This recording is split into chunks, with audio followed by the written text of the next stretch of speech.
বন্ধুরা দেখো, আজকে আমি ছাতুর পরোটা বানাবো। এটা বানাতে লাগবে, দেখো এখানে আটা আর ময়দাটা বেশি আছে, আটাটা কম আছে। একসঙ্গে রিফাইন তেল অল্প দিয়েছি, ময়ান দিয়েছি, দিয়ে মেখে নিয়েছি। এটা আগে থেকে মেখে রেখেছি। আর লাগবে ছাতু, চিলি ফ্লেক্স দেবো,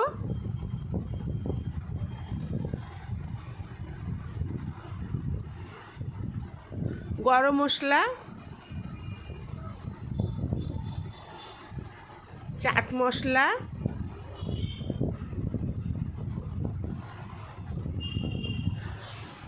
কসুরি মেথি হাতে ভালো করে ডলে এটা দিতে হবে।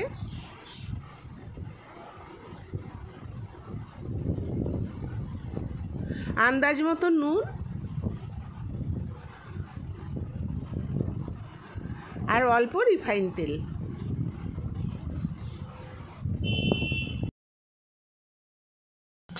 এবার ছাতুর সঙ্গে এটা ভালো করে মাখতে হবে।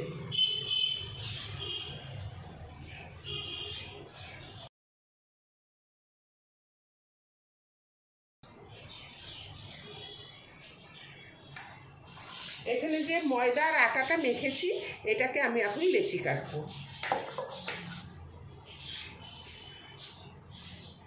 এই যে এই সাইজটা করছি।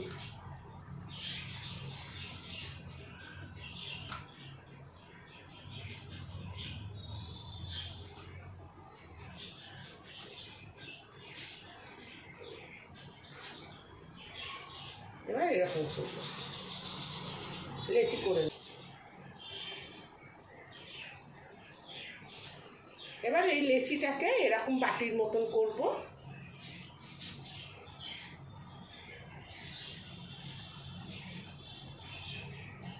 এই যে দেখো, এই যে এরকম হচ্ছে। এবার এই যে ছাতুর পুরটা আমি এর মধ্যে দিয়ে দেবো।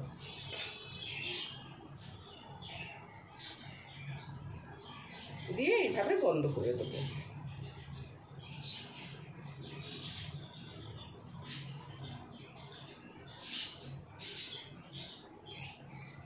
এই যে একটা হয়ে গেল। এরকম করে আমি সবগুলো করে নেব।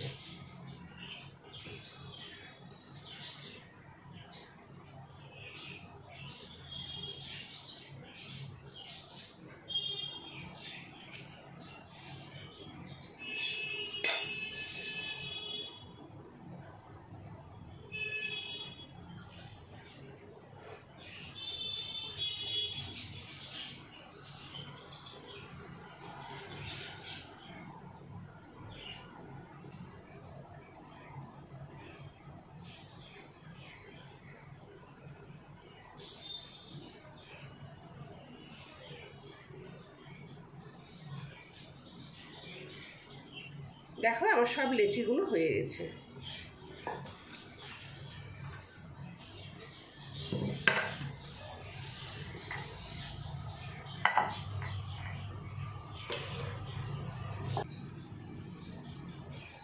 এবার আমি বেলে নেব।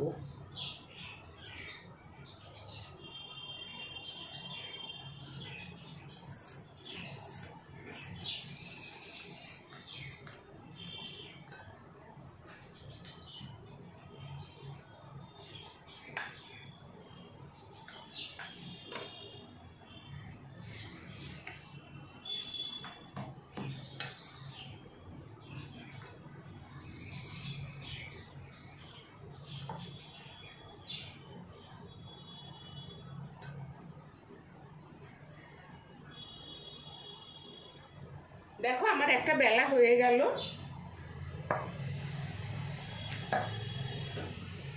আমি এই থালাটাই রেখে দিচ্ছি। এই যে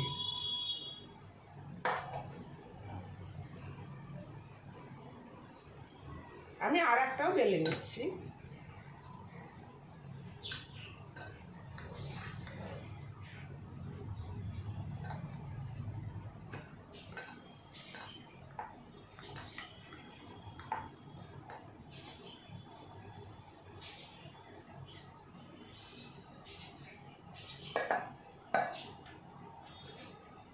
দেখো বন্ধুরা, আমার আর একটাও হয়ে গেল। এবার আমি ভেজে নেব। দেখো বন্ধুরা, আমি আগে থেকে তাওয়াটা বসিয়ে দিয়েছিলাম ওভেনে। এবার আমি পরোটাগুলোকে ভেজে নেব।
দেখো আমার একটা পরোটা হয়ে গেল।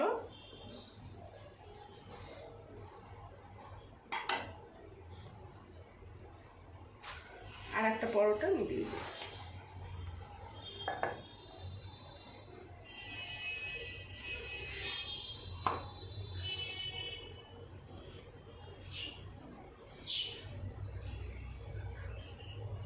এই পরোটাটা খেতে খুব ভালো লাগে, খুব চটজলদি হয়ে যায়, কোনো ঝামেলা নেই।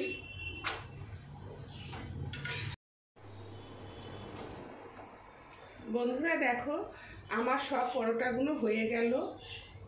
এই পরোটাগুলো খেতে খুব ভালো লাগে, খুব কম সময়ে হয়ে যায়। এটা আচার দিয়ে খেতে বেশি ভালো লাগে। তোমরাও বাড়িতে বানিয়ে খেয়ে দেখবে, দেখবে খুব ভালো লাগছে। তোমাদের যদি এই রেসিপিটা ভালো লেগে থাকে তাহলে লাইক, শেয়ার, সাবস্ক্রাইব অবশ্যই করবে আর কমেন্ট করে জানাবে তোমাদের এই রেসিপিটা কেমন লাগলো। ধন্যবাদ।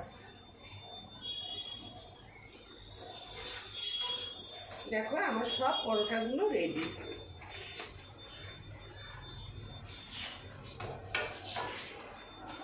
আমি এবার এই পরোটাটা নামিয়ে তোমাদের দেখাই।